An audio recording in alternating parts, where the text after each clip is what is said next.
What's going on, everybody? So, it's been 9 months since the ROG Ally released, surfaced, and came to this world and graced us with all of its amazing features, updates, and quality of life attributes. And I've grown to love the ROG Ally more and more every single day I play it. Of course, there are some headaches because Windows will be Windows. But in my opinion, PC games will be PC games and they will mess up. Sometimes they won't work because of one thing or another, an update. And that's just the way life is. So I've grown to just accept that. But for the most part, playing my ROG Ally has been a perfect experience. And of course, the big controversy with the ROG Ally is the dreaded SD cards and how the SD cards burn up if you play the ROG Ally at 30-watt mode for long enough. Now, I have played my ROG Ally in 30 watts mode for 12 hours straight, but most importantly, I own 24 SD cards. And of course, I'll provide a picture and proof because most people don't believe me when I say I own more than 20 SD cards specifically to use with the ROG Ally. I switch between these cards at least 5 times a day, and I spend about 10 hours every 2 days with each card at very high performance wattages. And I just wanted to give an update on how that's going because so many people ask, did one of your SD cards burn out already because you said you had more than 20? And the answer is no. Since I bought the ROG Ally, there has only been one SD card which was faulty that stopped working, but it was on a laptop, and then I tried to get it to work on the ROG Ally and it didn't work. And there's only been one instance where the SD card kind of took a little longer to eject and recognize my SD card than usual. But out of the more than 300 times I switched and used these 24 SD cards, which are each 500 gigabytes and 1 terabyte, I have about 4 1 terabyte SD cards, and the rest of them are 256 or 500 gigabyte SD cards. And so just giving the update that no, my SD cards are perfectly fine and they haven't really been giving me any type of issues. No kind of issues with speed, recognizing the SD card, or just having the SD card not work.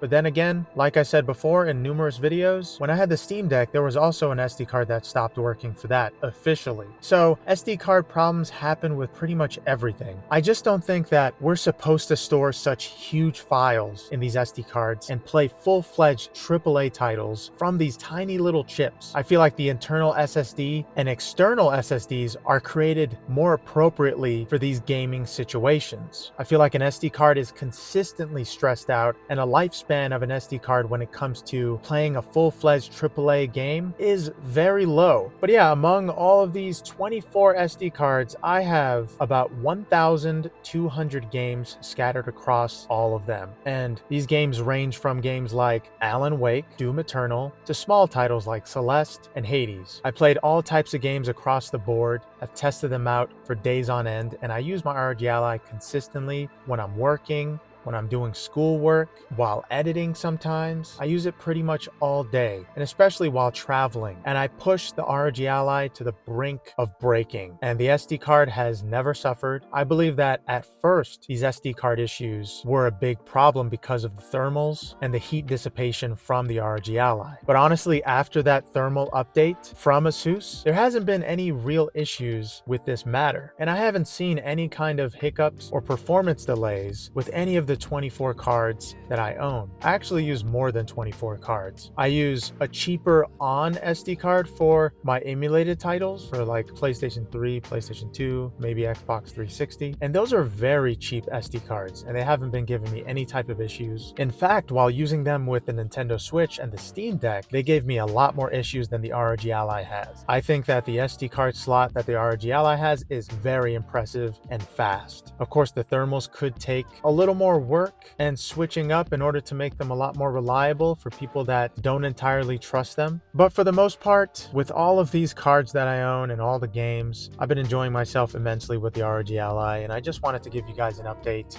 and tell you that everything's okay. I haven't really gone through any kind of troubles. There really isn't any type of instance except for that one at the very beginning with those terrible faulty silicon power SD cards. Those are the cheap ones that are made for cameras, the gray silicon power 1 terabytes. But when it comes to 1 terabyte cards, those tend to be a lot more faulty and their lifespan is a lot shorter because they hold more memory and they're way more performance intensive than the 500 gigabyte SD cards that you find at like Best Buy or Amazon. But you got to be careful of which type of SD cards cards you get. If you're getting a $20 card, then most likely that's a little too good to be true, and you'll start to see its faulty side very soon. But if you're getting a 500GB, I fully recommend the Samsung Evo Select 512GB SD card on Amazon or Best Buy. Try to go for those. If there's no other SD card that you get, go for the Samsungs. Those, in my opinion, are the most reliable and fastest when it comes to transferring and loading times with video games. Sometimes I feel like those SD cards are faster than the internal SSD inside of the ROG Ally and other handheld PCs like the Steam Deck. The 2230 internal SSDs are just not quite as fast as I would want them to be, so having an SD card as fast as those Samsung Evos is a godsend. But yeah, all in all, I'm having a better time with the ROG Ally and its SD cards than I have had with the Nintendo Switch and the Steam Deck. I feel like I've had a lot less issues with these SD cards using them with the ROG Ally than I have with any other handheld device that I've ever used. And it's 24 cards and counting. I was going to get another one, but I feel like that's a little excessive, getting close to 30 SD cards at this point. I'm starting to lose track, and as you can see, I've renumbered some of them because I had some of them for the Steam Deck and the Nintendo Switch, but now their only purpose is to play them and use them with the ROG Ally. And I feel like I'm never going back, but if I do want to get another Windows handheld PC, then I could still use these SD cards for the other ones. And sometimes I even use these cards with my Alienware laptop, and they work perfectly fine. But I am very cautious while using SD cards with a laptop because they expel a lot more heat than something like an ROG Ally does. So you just have to be careful while using these with laptops, because that's originally how that SD card broke for me. I left it downloading about 10 or 12 games overnight, and each of those games were about 50 to 100 gigabytes, and that was with a 1 terabyte silicon power SD card. So all you have to do is be careful which SD cards you pick up. If they're too good to be true with the price that they offer, then most likely they are. Just get a 1 terabyte that's at least $80 to $90, because those are going to prove to be high quality enough to be reliable and last you as long as you most likely want to play your games. But with cheaper ones that are too good to be true, most likely they're going to stop working in just a couple months, unfortunately.